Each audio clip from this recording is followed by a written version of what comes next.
I want to tell you about a guy who thought he was so smart. He poured every spare dollar that he had into the market hoping to get rich quick.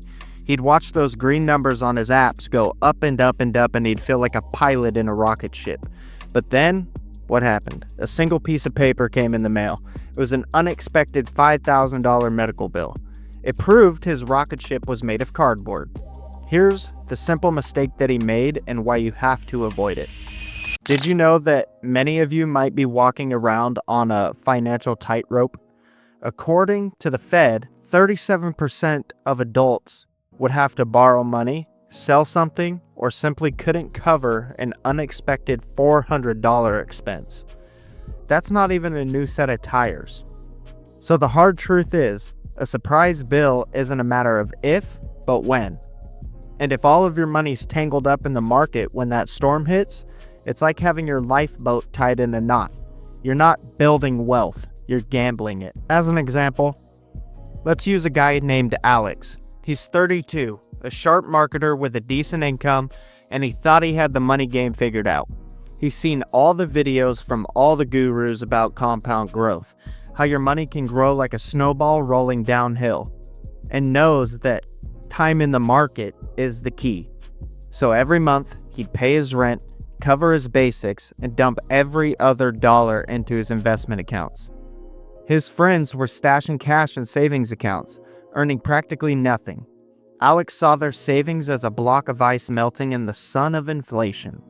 Why would I let my money melt away when it could be making me 10% or more if I just invested into stocks, he'd say. He got a rush every time he bought more shares, feeling like he was on the fast track. And for a while there, it worked. The market was roaring, and his portfolio was booming. He was like a hiker who went off trail, convinced he'd found a secret shortcut to the summit while everyone else took the slow and marked path. That old-fashioned advice I'm giving you, build a boring emergency fund first, seemed totally outdated to him. In his mind, an emergency fund wasn't a safety net. It was just dead money, acting like an anchor that was slowing him down. What Alex didn't realize is that an anchor is exactly what you need in a storm. He was so focused on the thrill of the climb that he completely ignored the cliff he was about to walk off of.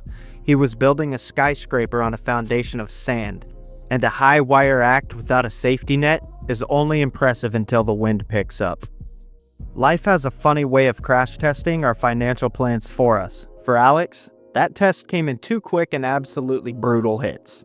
First, his company announced a quote-unquote restructuring. His job was gone. It was a shock, but he figured his final paycheck would be a good cushion. He wasn't panicking yet. Then the second hit came. A health issue Alex had been putting off suddenly needed an emergency procedure. A few weeks later, a bill came up in the mail for a cold, crisp invoice of $5,000. Suddenly, that theoretical storm that he'd been ignoring was right at his doorstep. No job, and a $5,000 bill to pay.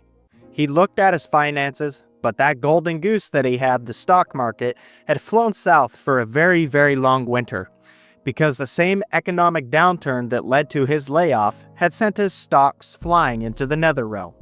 His portfolio was down 20%. Now he's frantically doing the math. To get that $5,000 in cash, he'd have to sell all of his investments for a huge loss. It's like being a farmer forced to harvest your entire crop when it's still green and unripe. You not only get a terrible price, but you destroy any chance of a bountiful harvest later.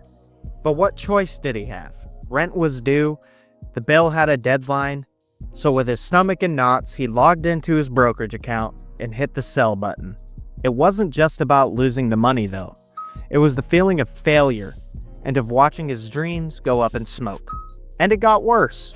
The $5,000 vanished so quickly, and soon he was putting groceries on a high-interest credit card, getting caught in a financial whirlpool that pulled him deeper and deeper into debt. Alex's story isn't rare.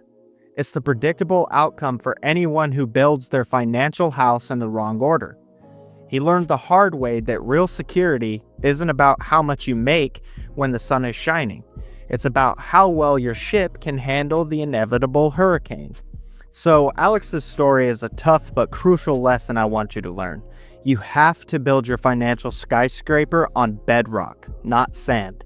Investing is the exciting part where you build upwards, but an emergency fund is the non-negotiable foundation. Without it, your whole empire has become unstable. So let's get a little bit practical here. What is an emergency fund and why should it be your first move? So I want you to think of your emergency fund as your financial fire extinguisher. You don't buy a fire extinguisher to get rich. You buy it so a small kitchen fire doesn't burn down your entire house. Its job isn't to make you rich. Its job is to stop you from becoming poor. And when you have cash ready, you're not going to make panic decisions. A surprise car repair is just an annoyance. It's not a catastrophe that forces you to smash open your retirement piggy bank. You handle that bill with your emergency cash, and your long-term investments are left alone to do their thing. Grow, undisturbed, like a garden you don't have to trample through to find a snack. This gives you something more valuable than any stock return could ever give you: peace of mind. Studies show a clear link between emergency savings and better mental health, and an emergency fund lifts that weight, buying you the freedom to think clearly. So, what does a good emergency fund look like?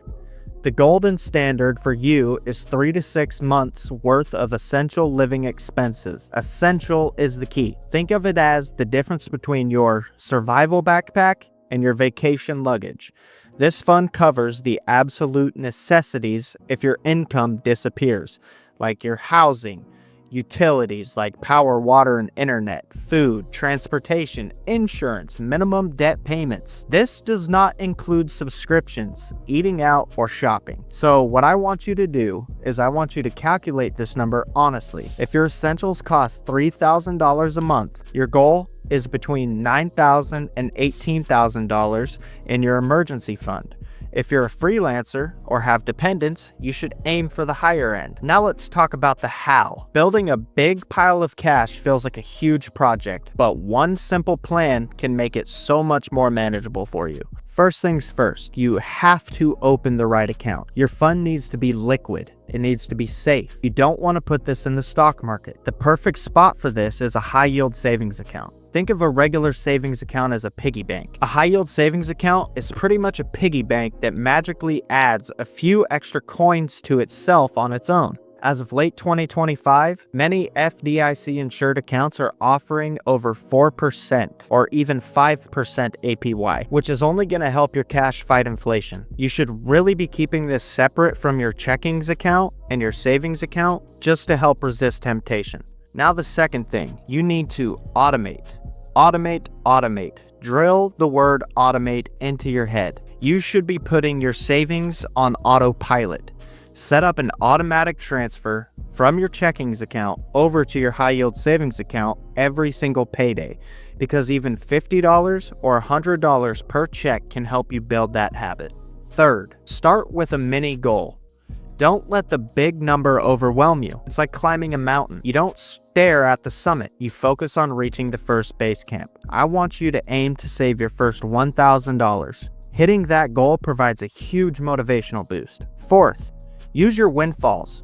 Did you get a tax refund or a bonus or maybe some birthday cash?